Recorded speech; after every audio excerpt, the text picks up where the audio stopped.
وبقى كتير جدا من صناع المحتوى هو فكرتهم الاولى والاخيره هو بس يكون ترند. ده هنعرفه النهارده مع استاذ عماد غنيم، استشاري العلاقات الاسريه وتنميه المهارات وتطوير الذات. برحب بيك استاذ عماد، منورنا ومشرفنا. حبيبي مساء الفل عليكم، مساء الخير عليكم وعلى كل المشاهدين. مساء الورد. يعني اكيد طبعا اول ما بنقول ترند كتير جدا وخاصه اللي بيتعاملوا مع السوشيال ميديا هو يعني عارف يعني ايه ترند طبعا. ولكن مفهوم الترند من خلال طبعا مواقع التواصل الاجتماعي بشكل ممكن يكون علمي شويه، نقدر نقول عليه ايه؟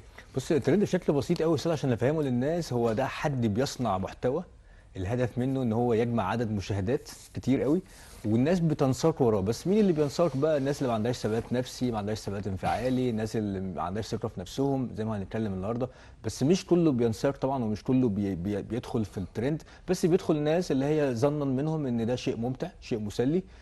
بيغفلوا عن الخطوره. هي في الاول وفي الاخر الترندات، الناس اللي بتتجه ليها الترند ممكن ما يكونش خطر، بس هو احنا هنا عايزين نتكلم النهارده عن نوع من انواع الترند اسمه هاي ريسك ترند، اللي هو الترندات الخطره اللي بتهدد حياتنا وتهدد امننا وامن سلامتنا احنا واطفالنا. طب ايه هي الترندات الخطره؟ ما هو ترند هو يعني حاجه طرقعت كده، فالناس كلها صحيح. بدات تتكلم، الناس كلها بدات تعمل شير على موقع من مواقع التواصل الاجتماعي فاصبح ترند. صحيح. ايه الحقيقه الترندات اللي ممكن يعني نقول عليها خطر؟ على سبيل المثال كده، ظهر من فتره كده مؤخرا ترند ظهر ما بين الاولاد الصغيرين اللي هو كتم النفس لوقت اطول، ان هم يكتموا نفسهم لاطول وقت ممكن. ففي حصل حالات انتحار، حصل حالات موت بسبب حاجه زي دي. ما انت بتكتم نفسك لوقت اطول، اللي هو بتدوس اكتم على النفس نفسك. الوقت اطول بالظبط. وبعد كده اصور نفسي وانزل ده بالفيديو. حد بيصورك بالظبط. انت كده هو ترند بيطلع كله بيتجه للتقليد، كله بيتجه لتقليد الترند ده. في برضه ترند انتشر من فتره قوي، وللاسف بشوف ناس كمان يعني مش صغيرين، ناس كبار انتشرت، اللي هو مثلا تبقى سايق العربيه وتنزل وتبقى مشغل سايب العربيه ماشيه ومشغل حاجه وتنزل جنب العربيه تتحرك او ترقص. برضه ده ترند غريب يعني. وناس ناس كبار يعني وعاقلين وناس كويسين لقيتهم بينساقوا ورا الترند ده. فهو الترند احنا هنا مش بنخاطب فئه معينه، احنا بنخاطب كل الفئات اللي بتتجه ورا الترند. بس اكثر الفئات اللي حضرتك شايفها استاذ عماد يمكن شويه مقربه للترند، هي بتحاول تقلد الترند، عاوزه تعمل ترند، عاوزه تكون مشهوره، يعني حاجه الشهره برضو بيجي عند البعض. بص، اكتر صعب بتنساق طبعا الاطفال الصغيرين، طبعا انهم ما يبقاش عندهم رول موديل في حياتهم، ما عندهمش اهداف. زي ما هنتكلم على الاسباب اللي بتخلينا كلنا نتجه، لان احنا هنا الاسباب لما هنتكلم على الاسباب تفصيليا هنلاقي انها بتفرق من الاطفال الصغيرين عن الكبار شويه، التين ايجر عن الناس الاكبر في السن. فكل فئه ليها اسبابها، لكن هنا احنا عايزين نتكلم عن الاسباب بشكل عام طبعا. برضو على سبيل المثال في ترند انتشر من فتره قوي، هو ترند محاوله الانتحار. يعني انت من خلال الترند انت بتحاول تنتحر، وفي الاخر بتعمل رد فعل عكسي فتلحق حياتك قبل ما تموت. فلو ما لحقتش بيحصل حالات انتحار. فمن هنا بتيجي خطوره وبيجي النوع اللي قلناه من شويه اللي هي الهاي ريسك او هاي ريسك ايشو ترند، اللي هو الترندات اللي هي بتهدد امننا وتهدد سلامنا، بتهدد اي حد بيتجه وراء الترندات دي او تقليدها. مين اللي ورا الافكار دي؟ يعني مين ورا فكره ترند زي ما حضرتك قلت كده، ترند خطر على الحياه، ترند انا بوجهه لفئه او شريحه معينه في العمر، اخليه يتوجه لده، وانا قاصد اللي انا اوجهه لترند زي كده زي ما حضرتك قلت كده، اخر ترند اللي انا اخر لحظه في الانتحار. صحيح. ده كلام طبعا مرفوض تماما. صحيح. بص، خليني برضو نقول ان هم صانعي المحتوى واللي هم عندهم هدف ان انا اعمل مشاهدات اكتر، اللي هم يعني الناس لما هتعمل مشاهدات اكتر هم بيستفيدوا ماديا. ده اللي بيصنعوا المحتوى، هو ده هدفهم. ولكن ليه هم بيعملوا ترندات خطر؟ ما احنا ممكن اللي بيعمل الترند هو صانع المحتوى، ممكن نخاطبهم نقول لهم اعملوا ترندات بسيطه. بس لو عمل ترند بسيط مش هيبقى فيه سسبنس، مش هيبقى فيه شير كتير، مش هيبقى فيه مشاهدات اكتر، مش هيبقى الناس هتحاول تقلد. ما هو انت ممكن هو عاوز يعمل حاجه مطرقعه بس. بالظبط. انت ممكن تشوف الترند تقول لي عماد ده سهل ان انا اعمله، خلاص مش هحاول ان انا اعمله. مفيش عندك دافعيه ومحاوله تقليد ومحاوله ان انت تنساق وراه فتعمله. مفيش ان ما عندكش اثاره، مفيش حاجه صعبه. واحنا دايما بنقول ان الممنوع مرغوب او الصعب بتندفع ليه. انما لو حاجه سهل مش هنروح، فبتروح على الصعب عشان بتقول لا ده صعب فانا هحاول اعمله واشوف. فالصعب اللي انت بتحاول تعمله هو اللي بيعمل مشاهدات اكتر، هو اللي بيعمل شير اكتر، بيعمل رواد على السوشيال ميديا اكتر. وانا طبعا ما بحبش كلمه سوشيال ميديا، هنتكلم برضو اثناء الفقره عن ان احنا ما بقتش سوشيال ميديا، بقت ليها مسمى تاني. فانا قصدي ان احنا هنا هو بسبب ده الناس بتروح ورا تقليد الترند. في المقام الاول صناع المحتوى هم السبب الرئيسي، واحنا بنتكلم على الاسباب بشكل عام. هل صناع المحتوى هم السبب الرئيسي ورا الترندات، ورا ان هو عاوز ينتشر اكتر ويشتهر اكتر ويربح ماديا بشكل اكبر؟ صحيح. على احد المواقع الخاصه بالتواصل الاجتماعي؟ صحيح. دول صانعي المحتوى. بس انا بقول ان الترند وان العاب الموت والترندات الانتحار كل ده انا بشوف احنا يعني السبب ان احنا عايزين نتكلم فيها ما هوش هو ده السبب الاساسي، او ما هوش هو ده الموضوع اللي احنا عايزين نعالجه. احنا دايما يا هشام في معالجه اي موضوع بنعمل روت كوز اناليسيس، يعني انت بتحلل الاسباب الجذريه للمشكله عشان تلمس المشكله، وان انت لما توصل لسبب المشكله الرئيسي انت كده 50% من حل المشكله. طيب هو حل المشكله اساسا فين؟ سواء كان في الترندات او سواء في برضو نوع تاني دلوقتي اللي هو نوع الفن ونوع الميوزك اللي بقت منتشره قوي دلوقتي، وناس كتير بقت بتنساق ورا نوع الفن ده، وبقى ليه جمهور ما بقاش بالقليل، وسابوا الفن اللي كنا احنا بنحبه. المهرجانات يعني بالظبط، من ضمن بالظبط، المهرجانات بالظبط. يعني ده بيزعج ناس كتير جدا بتسمع موسيقى، بالظبط، ده وليه برضه شعبيه على بالظبط. ما مستوى انا فئات كنت معينه هقول عشان لك نكون ما بنتكلم انا بامانه يعني. فعلا هقول لك، يعني احنا نتفق او نختلف، هو ليه جمهوره وليه عشاقه وليه الناس اللي بتسمعه. بشوف ان طبعا الناس دي او صانعي نوع الفن ده هم برضو انا بحييهم جدا. ليه يا هشام؟ كنت مع بدايه السنه بنحط اهداف، فكانت مره المذيع بيقول لي، او كانت المذيعه بتقول لي عمرو دياب بيقول حلوه البدايات، حلوه البدايات. فحاجه جميله قوي ان احنا نبقى عندنا بدايات جميله. فهم النوع الثاني الفن من المهرجانات في دويتو سلم لي على الاعذار، عشان ما يبقاش اعلان، مش عايز اقول اسمه يعني، واسم المغنيين الاثنين بيغنوه، قال له سيبك من البدايات خلينا في النهايات. فيعني طب بس يعني انا عاوز اقول لك مجرد هم ان انت بيردوا تقول انا على بعض. بحييهم، فانت بتحيي النوع ده او انت لا انا بحييهم مستمع ليه؟ هقول للنوع لك ده من الفن. بحييهم ليه؟ انا عاوز اقول لك انا بس يعني انا لا لو صادفني مهرجان من المهرجانات بمنتهى الامانه انا ما بسمعش غير خبط ورزع بس، وكلام بيتقال في النص انا مش فاهم الكلام ده ايه اصلا، كلام داخل على بعضه وكلام مش مترتب وكلام في اي كلام، ده بمنتهى الامانه يعني. صح. بس انا ليه بقول بحييهم؟ ليه؟ لان هم بيشوفوا الفن الاخر وبيتعاملوا معاه وبيردوا عليه. يعني هم مش بس ان انا مجرد انا ماشي في اللاين بتاعي وبتجاهل كل الفن الاساسي، لا ده هم بيشوفوا الفن الكويس اللي هو عمرو دياب والناس دي كلها، الفن اللي احنا الناس اللي بنسمعها بيشوفوا هم بيقولوا ايه وبيردوا عليهم. فانا قصدي ان انا عايز اوصلك ان هم كمان مش بيطوروا من نفسهم بس، ده هم بيشوفوا السوق الموازي ليهم ايه وبيردوا. يعني بحط نفسي في التراك، فاهم قصدي؟ يعني ده المقصود، عشان كده بحييهم ان هم فعلا عندهم هدف، عندهم اصرار. طبعا احنا هنختلف معاهم، وفي ناس كتير بتشوفنا ممكن تتفق معاهم كنوع من انواع الفن، ولكن انا بشوف ان ده والترندات والعاب الموت والعاب الخطر كل دي نتاج حاجات كتير. نتاج ايه بقى؟ نتاج ان احنا بعدنا عن الدين، نتاج ان احنا بقاش في عندنا عادات وتقاليد زي زمان، ما بقاش في الاسره ما بقتش تقعد تتكلم مع بعض، ما بقاش في مثل اعلى او رول موديل في حياتنا، ما بقاش في هدف بنشتغل عليه، بقت الناس وقت الفراغ بقى كتير قوي، الضغوطات بقت كتير في حياتنا، كل دي خلتنا نبعد، ما بقاش في قيم انسانيه، ما بقاش في اخلاق. كل ده اللي احنا فيه، كل الاسباب دي الاساسيه اللي خلتنا بقى الترندات، العاب الموت، العاب الانتحار، النوع الميوزك، كل ده اللي احنا بنشوفه. طيب انت قلت لي برضه في نص الكلام ده من ضمن الاسباب اللي ما بقاش فيه القدوه، ولكن انا بالعكس انا بشوف ان في الترندات في استخدام لقدوه او مثل. بيدي لك مثال من خلال فنان معين انت ممكن تكون بتحبه، بيدي لك مثال من خلال لاعب كوره معين انت بتحبه، بيعمل ترند على خبر معين لحد انت ممكن تكون بتحبه، ده بيستغل ده يا استاذ هو بيستغل عشان يعمل رواج للترند، ولكن الترند في حد ذاته احنا ليه اصلا وصلنا له؟ او هو ليه صاحب او ليه صانع المحتوى بيتجه مثلا لهشام عشان خاطر انت ليك جمهور وليك عدد كبير من المتابعين؟ ليه انا بتجه ليه؟ عشان انت تعمل لي الترند وتبقى انت، عشان خاطر انت شخصيه متشافه، ليك جمهورك، ليك متابعين، فانا بستخدمك ان انا اروج المحتوى بتاعي.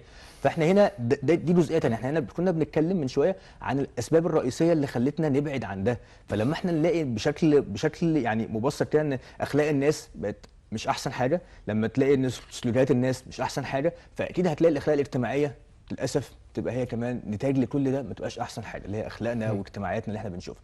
فكل ده احنا عايزين نعالجه. طب احنا هنعالج الترندات، نعالج العاب الموت، نعالج الانتحار، نعالجهم ازاي؟ انا بشوف ان من اسباب من اسبابهم الرئيسيه رقم واحد الجهل. والجهل هنا احنا ما بنقصدش بيها الجهل العلمي او الجهل الاكاديمي، لا خالص. انا بشوف ان الجهل هنا هو الجهل بهدف في حياتي، الجهل بان انا يبقى عندي مثل اعلى او رول موديل في حياتي انا بحاول ابقى زيه، الجهل بامور حياتنا، الجهل ان انا ازاي استغل واستثمر الوقت بتاعي. هو ده رقم واحد اللي هي الجهل.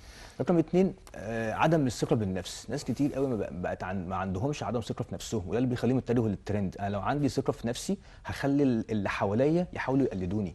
يعني انا بحاول اقلد الترند نفسه عشان خاطر يعني ادي الثقه لنفسي، يعني بالظبط. ايا كان بقى ترند ممكن زي ما احنا بنقول الترندات اللي هي ممكن تكون بتسبب خطوره بشكل كبير جدا. صحيح. ده جزء بالنسبه لي تقليد الترندات. تقليد الترند، وما بينتقلوش الناس اللي بتقلد الناس دي ما انتقلتش لسه من الاعتماديه للمسؤوليه، بقى لسه هو بيعتمد على حاجه عشان خاطر يضيع وقته، بيعتمد على حاجه عشان يستمد ثقته في نفسه، عشان أنا لو عملت الترند فانا هبقى كويس. لا، ما انت كويس من غير ما تعمل الترند، فانت مش محتاج ان انت يعني تبقى بتقلد عشان خاطر تستمد ثقتك في نفسك. ما انت عندك ثقه في نفسك ولازم تنتقل لمرحله المسؤوليه وتسيب بقى مرحله الاعتماديه. ده رقم اتنين.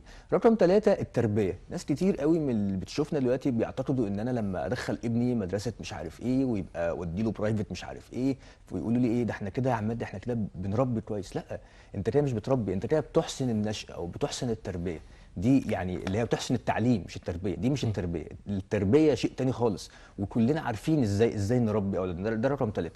رقم أربعة، شيء مهم قوي دلوقتي، هي التوعيه او الاورنس. احنا زي ما احنا قلنا زي ما انت قلت في الانترو الجميل، احنا من خلال السوشيال ميديا بيجي لنا الترندات، فاحنا على نفس النهج ونفس الطريق نفس الوسيله برضه هنعالج بالاورنس. يعني برضه لازم التوعيه تكون على السوشيال ميديا. كان دايما زمان نقول لكل فعل رد فعل مساوي له في المقدار ومضاد له في في الاتجاه. الاتجاه. يبقى اذا احنا لازم نشتغل على نفس الوسيله او نفس الوي، نفس الطريقه يعني. ان يحصل برضه توعيه ان سليمه يحصل بالتعامل توعيه مع السوشيال بالظبط. ميديا اللي بالشكل انت الايجابي. بتعمله ده توعيه، ما هو ده التوعيه اللي احنا بنعملها. توعيه انت لما تعمل الحلقه زي دي وتحطها عندك على السوشيال ميديا بتاعتك، على الفيسبوك او على اي تواصل وسيله من على التواصل الاجتماعي على السوشيال ميديا، والناس تشوفها، الناس تبقى فاهمه ان هي كده بتنساق ورا الترندات. ما هي دي اللي احنا بنعمله. ده رقم 4 أو 5. اللي بعديها نقطة مهمة قوي، هي الكنترول او الرقابة. ناس كتير كانت من فترة لما مثلا اطفالنا الصغيرين عندهم وقت فاضي فتقول لي انا هشغل له فيلم كرتون وانا كده مطمن عليه، ببقى كده ظنا منك ان انت كده مطمن عليه ان هو بيتفرج على حاجة كويسة. خليني اقول لك ان دلوقتي الرقابة او الكنترول بقت مهمة جدا، لان حتى الافلام الكرتون بقت فيها ايحاءات جنسية غريبة. الاعلانات اللي بتيجي على السوشيال ميديا وانت بتلعب جيم او انت بتتفرج على اي فيديو، الاعلانات اللي بتيجي بقت لو تبص على اعلانات الالعاب هتلاقيها نفس الكلام، ايحاءات جنسيه مثليه، حاجات مثليه. بص بنشوف حاجات غريبه. فاصبح الكنترول هنا او الرقابه بقت مهمه قوي، ان انت ابنك قاعد بيتفرج لازم انت تقعد معاه وتشوفه هو بيعمل ايه او هي بتعمل ايه ده وبيلعبوا ايه جميل جدا، وده وبيعملوا ايه. نقطة مهمة جدا، لازم يكون في كنترول ودي على حسب المرحلة العمرية. المشكلة الأكبر إن إحنا في وقت كبير جدا مش عارفين نعمل كنترول على نفسنا في التعامل مع الترندات، في التعامل مع السوشيال ميديا، في متابعة حد من صناع المحتوى ده المفروض، ولكن هو غير صانع للمحتوى تماما، وبشجعه على ده. ما بيقدمش أي حاجة ولا حاجة ترفيهية، ممكن أقول ده حاجة ترفيهية أو مادة علمية بيقدمها لي متخصصة في مجال معين. بخصوص الترندات واحنا بنتكلم برضو في الاسباب ومعالجه هذه الاسباب، كنت من يومين بتكلم مع صديق ليا، يا رب يكون سامعني دلوقتي، صديق ليا من ايام ثانوي، هو دكتور دلوقتي في الجامعه وبيحاضر في الجامعه. قال لي جمله، قال لي دلوقتي الاولاد في سن صغير، الاولاد في ثانوي، الاولاد في الجامعه، بيكلموه يقولوا له احنا ممكن نعمل فلوس واحنا نايمين على ظهرنا، ما بنعملش اي حاجه، ما بنتعبش. هطلع امسك الفيديو الكاميرا بتاعت الموبايل بتاعي، هعمل اي حاجه في اي كلام، هيبقى عندي متابعين، هيبقى عندي مقابل مادي. فبالتالي امتى تحول الموضوع من صناعه محتوى، ايا كان المحتوى، ممكن يكون محتوى ترفيه، ممكن يكون محتوى علمي متخصص في مجال معين، ممكن يكون محتوى مرتبط بالرياضه، صحيح. وتحول الى الموضوع لا، الموضوع ربح في المقام الاول، موضوع عدد متابعين في المقام الاول، الموضوع انا عاوز اكون ترند عشان اشتهر اكتر. صحيح. هي بيزنس زي ما احنا قلنا طبعا، ويهمهم في الاول وفي الاخر الرواج على الترند ده، وان يكون يحقق عدد مشاهدين وعدد متابعين اكبر عشان الناس تبتدي كلها تنساق ورا ده، ويبتدي ان هو يظهر في الترند، يبقى رقم واحد في الترند او رقم اثنين او رقم ثلاثة، فالناس تبتدي تشوفه. اللي بينساق بقى احنا قلنا عليه، وقلنا خلاص الاسباب بشكل علمي ال5 اسباب. ويمكن السبب السادس هو ان رغبة بعض الناس في ان احنا نجرب ونشوف بعض التحديات دي. ليه؟ مفيش مثل اعلى، في عندهم وقت فاضي كتير مش عارفين نشغله، فبالتالي الناس بينساقوا ورا الترندات. يمكن هي دي ال6 اسباب الرئيسيه لما بنعمل روت كوز اناليسيز على ان احنا في اسباب ظاهريه كبيره قلناها من الاول اللي احنا قلناه، ودي الاسباب الرئيسيه اللي بتخلي الناس بتنساق ورا الترندات والعاب الموت والانتحار بالشكل ده. يعني برضه في نقطة برضه أنا عاوز وإحنا في صلب موضوعنا على فكرة، وبيستغلها بقدر كبير جدا مواقع، سواء كانت مواقع ممكن تكون بتاخد صفة الرسمية أو مواقع غير رسمية تماما. وهستغل الجزئية دي لأن أستاذ عماد أصلا في المقام الأول هو محلل كمان لكرة القدم، محلل رياضي، ولكن أصبح دلوقتي كرة القدم ومتابعين كرة القدم ومشجعين الأندية بيجروا ورا ترند، ورا جمله اتقالت على لسان لاعب، ورا اشاعه طلعت على لاعب، ورا جمله او كلام اتقال على لسان رئيس نادي، وصراعات كثيره جدا اصبح الموضوع كمان داخل صحيح. في الترند، وده على فكره بيجذب عدد كبير جدا من مشجعي كره القدم، صحيح. وخاصه الشباب يعني. صحيح جدا. وهضيف لك طالما انت قلت الجزئيه دي كمان، اقول لك احنا في الاول لما قلنا في بعض الامثله اللي هي الترندات والعاب الموت والانتحار ونوع الميوزك الغير مرغوب فيه او الغير محبب بالنسبه لبعض الناس والناس كتير اتجهت ليه، هضيف لهم كمان بقى طالما احنا اتكلمنا في النقطه دي ان في الكوره دلوقتي كمان بتوصل ان في فرق بجماهير بيتمنوا هم يكسبوا عشان الفرق الثانيه ما تحفلش عليهم. نسينا الاسباب الدافعيه، نسينا ان احنا الاسباب الرئيسيه ان انا العب رياضه عشان خاطر اكسب وعشان خاطر ان انا انتصر واحقق مثلا دوري، ان كان اهلي ان كان زمالك. ده في فرق بتحاول انها تبقى يعني الجمهور بيبقى شايل هم الهزيمه ليه؟ عشان الفرق التانية بتحفل. دي حقيقه وكل الناس عارفين الكلام ده على مستوى بعض المشجعين، مش هنقدر نعمم يعني. بالظبط بس هو فعلا هي دي حقيقه. ده بيحصل على الواقع، وبنشوف الكلام ده على السوشيال ميديا. بالظبط وهي دي وبتحقق ترندات، لان ما احنا خلاص ما احنا الاسباب الرئيسيه بقى احنا بعدنا عن الاسباب الرئيسيه، فبالتالي هتلاقي جوده الحياه الاجتماعيه اللي احنا عايشينها ما بقتش احسن حاجه، ما بقتش في يعني ايه الاساسيات بعدنا عنها. على سبيل المثال انت دلوقتي رايح تقعد مثلا في الكافيه مع اصحاب حضرتك، كل واحد رايح قاعد في الكافيه، بتلاقي وانت قاعد الكافيه مشغل شاشه، اوكي، حاطط سماعات، الحاجه اللي شغاله على السماعات غير اللي شغاله على السكرين او على الشاشه. كل واحد فينا قاعد ماسك تليفونه بيستخدم التليفون، ما بقناش نتكلم مع بعض. راحت من هنا يعني بعض المفاهيم اللي كانت في حياتنا، في سلوك جميل لا قوي. وبيحصل كمان يعني في القعده دي كمان، لا شفت الترند ده، شفت فلان اللي بيعمل فيديوهات كذا على اليوتيوب عمل ايه. ده كويس انتوا بتتكلموا، ده في ناس عشان ما بيتكلموش مع بعض، في ناس جوه البيت الواحد تلاقي الاسره قاعدين كل واحد ماسك تليفونه. التليفون بقى بياخد مننا وقت طويل قوي. انا ما بعتبرش دي اسمها سوشيال ميديا زي ما قلت لك في الاول، انا بعتبرها دي وسائل التباعد الاجتماعي. احنا التليفون ده لازم نحسن استخدامه، التليفون ده هو وسيله لمواكبه الحياه والتطور، وان انا اشوف اللي ناقصني. يعني مثلا اطلب عربيه توصلني مشوار، حلقه جميله زي دي مثلا ما فاتتني ادخل اشوفها، ماتش مثلا فاتني اخش اشوف اعاده الماتش والاهداف، معلومه بدور عليها. هو ده الهدف الرئيسي من الاستخدام الموبايل والانترنت. انما احنا بعدنا عن كل ده وبنستخدمه في حاجات تانية خالص. احنا دلوقتي بنشوف مثلا انا ببقى رايح بعربيتي واخد الاسره بتاعتي رايحين مثلا نزور الاولاد، بقول لهم احنا رايحين نزور جدو وتيتا، بنلاقي في العربيه كل واحد ماسك تليفون عمال بيلعب جيم في العربيه. لا مفيش الكلام ده خالص. احنا دلوقتي حاليا لازم تتفرج على الناس اللي حواليك، بص على الشارع، شوف الناس اللي حواليك، شوف الثقافات، شوف فلسفه الشارع عامله ازاي، دي بتزيدك وتعلمك خبرات كويسه. ده حاجه. نروح عند جد وتيتا نقعد، احنا رايحين نزور ناس مروحين مش قاعدين، نروح نشبع منهم. مفيش حاجه اسمها ان احنا نروح نستخدم تليفوناتنا. زي ما قلت لك الكافيهات القعده نفس الكلام، سلوك الانسنه راح اختفى، ان احنا الناس تقعد تتكلم مع بعض، العلاقه ما بين الوجه والوجه ما بقتش موجوده برضو. كل الحاجات دي اساسيه في مجتمعنا عشان جوده الحياه وعشان نشغل حياتنا بوقت صح. فئه من الفئات اللي ممكن يكون بنشوفها دلوقتي، ومع الاسف بيعتبرها البعض من الشباب دي وظيفه، وبقت خلاص انا شغلي الشاغل هو الشغل ده. البلوجرز اولا يعني عشان نكون متفقين، انا مش ضد او ما فيش حد فينا ضد صانع للمحتوى اللي بيراعي تربيتك ودينك وعاداتك وتقاليدك، وبيقدم لك معلومه، بيقدم لك ترفيه في حدود برضو الكلام اللي احنا قلناه ده كله. ولكن انت ضد حد بيقدم اي حاجه في الله اي حاجه، وده مهمته الكبرى. يعني هو شغال 24 ساعه معاك على التليفون بيعمل اي حاجه تافهه، فانت عاوز تقلده. البلوجرز برضو فئه من الفئات اللي ظهرت دلوقتي، شباب كتير جدا هو بيفكر ازاي، وخاصه بالنسبه لكثير من الفتيات، ان هي تبقى بلوجرز في وقت من الاوقات. شايف بيجي فلوس، بيتعزم في مطاعم، بيروح في فنادق، مجرد بس اللي هو يروح الفندق عشان يتكلم عنه. حصلت حادثه يمكن صحيح. شهيره من كام يوم، ان في بلوجرز كانت بتقدم لفندق تقول له انا هروح اقعد عندك 5 ايام اكل شارب نايم ببلاش، وعشان اتكلم عن الفندق بتاعك. عامل لك ادفرت. صحيح بالظبط.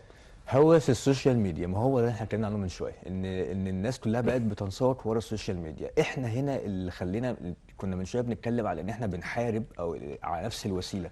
فانت الناس بتدخل ورا الشخص اللي هو بيعمل رواج لحاجه معينه، سواء كان اعلان فندق، سواء كان اعلان العربيه، سواء كان مكان الناس برضو بتروح بيروجوا له. ما هم المتابعين اللي بيعملوا ده. ما انا لما هتابع شيء صح، هروج لشيء صح، هتغير الثقافه العامه والثقافه المجتمعيه بتاعت الشيء نفسه او الحاجه اللي احنا بنتابعها. فلما الناس بتتجه للحاجه اللي مش احسن حاجه، ما انت كده احنا اللي بنعمل ترند. يعني هو انت موجود الشيء الايجابي وموجود الشيء السلبي، انت هتختار ايه وانت هتتفرج على ايه وانت اللي هتختار، لان اختياراتك ومشاهداتك دي بتحقق الهدف اللي هو الهدف المرجو للشخص. رايك في البلوجرز ايه؟ هو يعني طبعا هو لازم نحسن استخدام السوشيال ميديا، لان هو ده حد عنده هوس السوشيال ميديا. انا بشوف ان ده جزء من مرض النفسي يعني. بيحب يظهر، بيحب يطلع يتكلم. عايز اقول لك احنا كان دايما واحنا صغيرين نقول لك كان الناس يقولوا لنا ان اللي داخل البيت يا حاسد يا فاسد. انما دلوقتي احنا بشوف ان احنا حياتنا بقت البيت بتاعنا من غير ابواب، من غير سور. يعني الناس بقت داخله يعني حياتي بقت على السوشيال ميديا. هو البلورز ده ما هو بينشر حياته على السوشيال ميديا او على الفيسبوك وات ايفر. ايه هي السوشيال ميديا؟ ايه الابلكيشن؟ فده مش صح. احنا لازم يكون في برايفسي. انا عايز اقول لك وعايز اكلم المشاهدين، انت كل ما تزود حيز البرايفسي او يعني ان انت يبقى عندك خصوصيه، استمتاع، وعندك خصوصيه بالظبط، خاصه بيك انت يعني. خصوصيه اكتر، وقت اطول، خصوصيه اكتر، طول ما هتستمتع بحياتك بوقت احسن، هتستمتع بحياتك بشكل احسن، هتبقى مبسوط. لان انت مش ضامن ان كل اللي بيشوفك يقدر يعمل اللي انت بتعمله، يقدر يجيب اللي انت بتعمله. فانت استمتع بخصوصيه. الناس بقت بتحاول تنشر حياتها بشكل عام، ده طبعا مش صح، انت بتضرك. انت يعني كان دايما يعلمونا يقول لك الشيء اللي بيتشاف بيروح. وربنا حتى امرنا يعني ان احنا نقضي حاجاتنا بالسر والكتمان، عشان لا، تنشر حاجه. وللبيوت حرمات، وللبيوت، بالظبط. وبنقول كل اسره ده خلاص بيتك مقفول وباب بيتك مقفول عليك، فخلاص ما تخرجش بره. ده مع الاسف بنشوف دلوقتي غمري وسناء، والمشكله الاكبر ان نسبه المتابعين ليهم، وده احنا بنشوفه وحضراتكم ممكن تكونوا بتشوفوه، للاطفال الصغيره، اطفال في سن 3 سنين و4 سنين و10 سنين بيتابعوا النوع ده من صناع المحتوى، وهيتاثروا بالكلام ده لما هيكبروا، هيكون في وقت من الاوقات مسؤول عن بيته ومسؤول عن اسره، فده بالنسبه له بقى شائع ومتاح. صح. رايك في ده ايه، وتاثيرهم السلبي على فئه غريبه جدا، اللي هو الطفل هو قاعد متابع للجزء ده، بيتابع بعض الاسر في مجرد بس اللي هو بينشر حياته اليوميه بشكل او باخر. صحيح. بص، طالما لمسنا موضوع الاطفال لازم نبقى عارفين ان الاطفال بحكم طفولتهم وبحكم الفطره احنا كلنا، فاحنا الاطفال حاجه اسمها ستيكي اتنشن. الطفل دايما بيبقى عنده الفطره والرغبه ان هو يلفت النظر او يلفت الانتباه. تلاقي الطفل الصغير يعني ايه، ممكن يجي يبوسك ويحضنك، ده طفل. ممكن طفل صغير يجي يضربك، ممكن طفل صغير يكسر فاز في البيت، ممكن طفل صغير يبقى عايز يولع في البيت، يحرق البيت، عشان خاطر حاجه واحده بس، يقول لك انا موجود وانا هنا. فانت بتبقى سايب له التليفون بيشتغل على التليفون. طب انت لو خدت منه الموبايل عشان تمنع عنه ان هو يتفرج على الترندات اللي حضرتك قلت عليها دي، طيب هو هتلاقيه الطفل هيبقى رد فعله ايه؟ يقول لك لا، ده ممكن يقول لك انا هروح انتحر، انا هروح اموت نفسي. لا، سيب لي التليفون، انا عايز التليفون. فانت هنا لازم تورد له البديل قبل ما تاخد منه التليفون. طيب ايه البديل؟ عايز اقول لك على حاجه جميله قوي. طالما احنا بنتكلم على الاطفال، الانشطه اللي الاطفال بيشتركوا فيها والرياضه والعاب زي الكشافه. احنا الاطفال كلها عشان تنتقل من مرحله الاعتماديه للمسؤوليه لازم تضيع وقته بشكل يكون فيه تنظيم، وشكل يكون فيه نشاطات واكتيفيتي كتير قوي، عشان ما يبقاش فاضي وعنده وقت فيتجه للتليفون. نشاط زي الكشاف، هم الاولاد لما بيروحوا الكشافه على طول بيتاخد منهم تليفوناتهم، بيتعلم ازاي يمسح، ازاي يكنس، ازاي يطبخ، ازاي ينظف، ازاي يعمل انشطه مع الناس اللي حواليه، بيقعد يلعب اكتيفيتي كتير قوي بتهده، تلاقيه راجع اخر اليوم ما عندوش وقت للتليفون.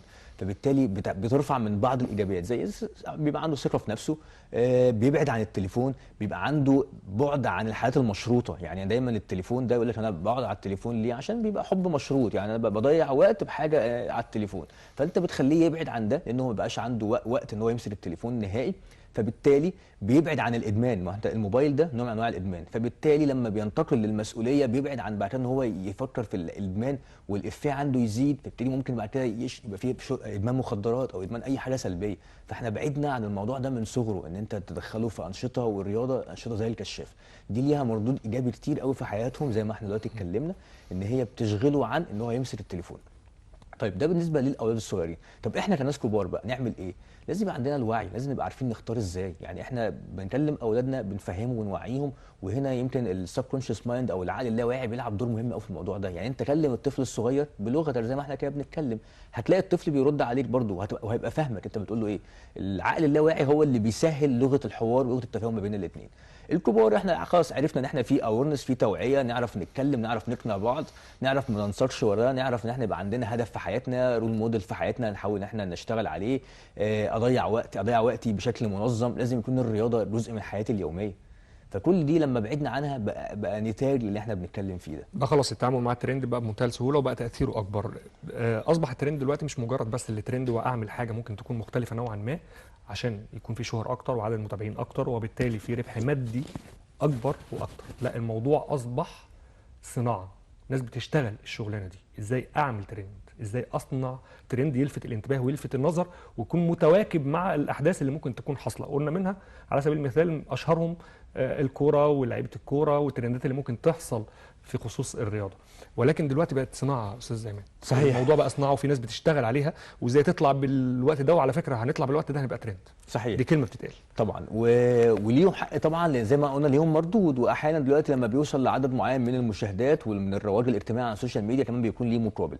بس احنا قلنا في الاول ان دي كلها جزء بقى من الامراض بسبب مرض نفسي ومشاكل نفسيه. يعني في حاجه بسيطه قوي عند بعض الناس، موضوع اللي بتحب تطلع وعندها هوس السوشيال ميديا اللي هي السيلف كونسبت، بيبقى عندها نقص في الشعور نحو ذاتها، فبتحاول تستمد ده من الطرف الاخر او من الحياه المحيطه، عشان كده بيطلعوا على السوشيال ميديا. لازم الناس دي نخاطبهم ونكلمهم. لما يبقى انت عندك انخفاض في السيلف كونسبت اللي هي المشاعر والشعور والنحو ذاتي، انا لازم استمدها من جوايا. محدش هيدي لك الحاجات اللي ناقصه على السوشيال ميديا، انت اللي من جواك هتقدر تصدق نفسك، هتقدر تحط هدف لحياتك وتشتغل عليه، تقدر توصل له. دايما نقول اطلب امن استقبل. اطلب الحاجه اللي انا عايزها، الهدف بتاعي، اامن ان انا عندي قدرات واعرف اشتغل عليها واحط بلان واحط خطه بالوقت، وممكن اعمل ديتيلد بلان او اكسر الهدف الكبير اللي انا حاطه لاهداف صغيره عشان اعرف اشتغل عليها وما يبقاش صعب التحقيق. ورقم 3 استقبل. لو انت عملت ان انت تطلب وتامن، هتلاقي اوتوماتيك، هتلاقي هتستقبل الهدف رد دلوقتي الفعل. اعمل ترند. الهدف دلوقتي بقيت افكر ازاي اعمل ترند والناس بقدر كبير جدا تتابعني ايا كان. انا مش بتكلم طبعا على كل صناع المحتوى، جزء قليل من صناع المحتوى هم اللي بيقدموا محتوى فعلي. صحيح. الجزء الاكبر من صناع المحتوى هو اهم حاجه بالنسبه له يقدم اي حاجه في اي حاجه. اهم حاجه عندي المتابعين ونسبه الربح اللي بتجي لي كل شهر من على موقع من مواقع التواصل الاجتماعي. وكل ما حققت شهره اكتر وكل ما كلمت اكتر كل ما كان في نسبه ربح اكبر. فده تفكيري الاساسي. الهدف دلوقتي بقت صناعه ترند. الهدف صحيح. دلوقتي بقت ازاي اجذب اكبر قدر من الفئات المختلفه للترند. يبقى التوجيه والتوعيه بقت هي دي اللي شيء مهم. طالما انت عندك الشخص وعندك المقومات ان انت تطلع على السوشيال ميديا، وعندك عدد كبير من المتابعين، وعندك المقومات الشخصيه اللي تطلعك، انت بتعرف تتكلم، عندك تلقائيه في ردود فعلك، بتعرف تتعامل مع الناس، بتعرف لما تحط تحت ضغط تعرف تتكلم مع الناس، يبقى اذا هنا انت عندك المقومات الشخصيه اللي بتساعدك، وعندك الطريقه او الواي او السبيل او النهج اللي هو عندك السوشيال ميديا وعندك متابعين. هتروح تعمل ايه؟ هو ده اللي احنا بنتكلم فيه، اللي هي التوعيه بقى. احنا لازم هنا من خلال برامج زي دي التوعيه، الناس اللي احنا بنشوفهم على السوشيال ميديا، الناس لازم يكون عندها هدف، لازم هو يغير من طريقه تفكيره. يبقى انا بدل ما انا ببوظ المجتمع، لا، انا عايزين نبني مجتمعنا. احنا خلاص احنا شايفين المجتمع بقى عامل ازاي بسبب اللي احنا وصلنا له. كل واحد فينا لما تكلم حد انا مره كنت بتكلم مع حد من الناس من صانعي المحتوى بشكل سلبي من وجهه نظري، فبيقول لي لا انا كده بحقق اللي انا عايزه. طب ما انت ممكن تحققه بشكل تاني هو نفسه، يعني انت هيقول لك لا، هيقول لك والله لو قلت كلام مفيد محدش هيتابعني، لو قلت كلام مهم محدش هيتابعني. ده وجهه نظره. لان صحيح. انا برضو قعدت مع كذا حد برضو من اللي صحيح. بيصنعوا المحتوى يقول لك لا، بس هل جرب؟ كل ما اديتهم حاجه في اي كلام هيسمعوني. دايما انا كنت بكلم مع حد بقول له ان احنا عندنا في اللايف كوتشنج عندنا حاجه اسمها سورس وديستنيشن والواي او الكارير. السورس اللي هي البدايه، يعني انت بدايه عندك المقومات الشخصيه وعندك الطريقه ان انت تعمل وعندك الناس المتابعين حواليك، والهدف بتاعك خلاص ده السورس. الديستنيشن انت عايز توصل لهدف، سواء كان هدف مادي، تحقيق مكاسب ماديه اكتر، تحقيق مشاهدات اكتر، ده اللي هو الديستنيشن انت عايز توصل له. طب الكارير في النص دي نشتغل عليها ان احنا ممكن بدل ما احنا بنطلع بهدف ان احنا مش هقول نبوظ او نخرب او ما احنا بس احنا فعلا اكشولي بنبوظ وبنخرب بعض الناس اللي بتتابعنا. ما انت مش كل اللي بيتابعوك على قدر واعي ومن الثقافه والرد الفعل ان هو يعمل كنترول على نفسه ويبقى عارف هو بيقلد ايه وبيعمل ايه، وعارف لما يكون في خطوره هيبعد عنها. لا، هو كله بينساق وراك، فانت ممكن يكون في ضحايا وراك. فانت لما تعرفه حاجه دي تعرف ان هو هيكون مسؤول عن اي حد يحصل له اي مشكله، ممكن يبتدي يغير. وبعدين برضو احنا لما بنبتدي نغير بيبقى صعب التغيير مره واحده. احنا بنتكلم بهدف ان احنا ده بالنسبه لصانع المحتوى. يعني صحيح. ده الحلول بالنسبه لصانع المحتوى اللي هو انا اقدم محتوى، يعني ايا كان المحتوى بس يكون محتوى بيراعي الحاجات اللي انا قلتها لحضراتكم في الحلقه. بالنسبه للمجتمع نفسه في التعامل مع المحتوى وصناع المحتوى والترندات، احنا شجعنا صناع المحتوى على فكره الترندات فقط لا غير. بقينا نتابع الترندات اللي ممكن تكون بدون قيمه، بدون عنوان، ملهاش اي قيمه للمجتمع، فبالتالي شجعناهم اكتر، بقت نسبه المتابعين ليهم اكتر، وبعدنا عن صناع المحتوى اللي ممكن يكونوا بيقدموا قيمه فعليا في اي مجال متخصص. صحيح. بص، في مجال التقنيه وامن المعلومات لقينا ان احنا لما بنواجه زي ما انت كده بنحاول نعمل اورنس او توعيه او توجيه لصانع المحتوى، وشويه ممكن تلاقي واحد ممكن يبتدي يستجيب سنه سنه، بعد كده ما يلاقيش الدنيا ماشيه احسن حاجه فيرجع تاني.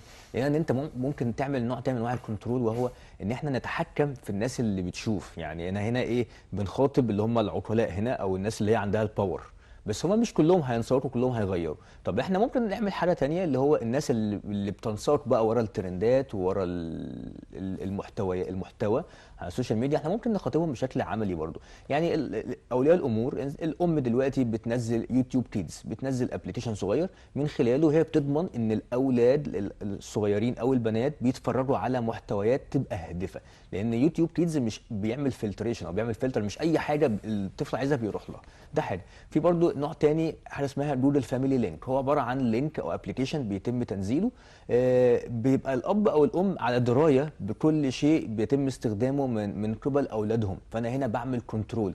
يعني انا هنا عايز اقول بنحارب او بنوجه في الطرفين. بنخاطب صانعي المحتوى، هم اللي معاهم الباور، هم اللي معاهم التاثير، ليهم الشعبيه تاثير عشان وليهم نكون بنتكلم تاثير. بمنتهى الامانه يعني. بالظبط، وليهم تاثير وليهم متابعين. الحقيقه ما هم خلاص عملوا متابعين، فمش كتير منهم هيحاول ان هو يغير من نفسه وان هو يروح للناحيه الايجابيه زي ما احنا عايزين، ولكن هو هيحاول ويشوف. بيغير من نفسه في حاله واحده. بالظبط، انت هتقلل له في حاله واحده بس يا استاذ عماد، بيغير من نفسه في حاله ان عدد المتابعين قل له، ففكر ازاي بقى ازود عدد المتابعين مره ثانيه، ايا كان بقى بشكل سلبي بشكل ايجابي.